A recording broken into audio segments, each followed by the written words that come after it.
likod, be? Naman. Cute kay ka. May labay sa guning basura dito.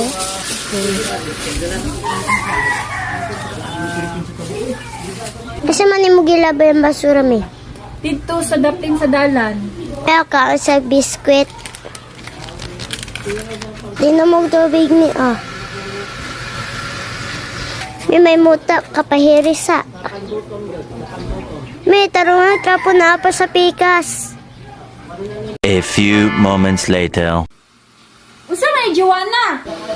Meron akong nakita bulingit na babae. Pinapasok ko siya sa aming bahay at tinanong kung saan siya nakatira. Dito sa dapting sa dalan. Naawa ako sa kanya kaya binigyan ko siya ng pagkain at tubig dahil gutom at uhaw na raw siya. Kaya di niya mapigilan na paiyak siya at binigyan ko siya ng panyo para punasan ang luha sa kanyang mga mata. Yun lang.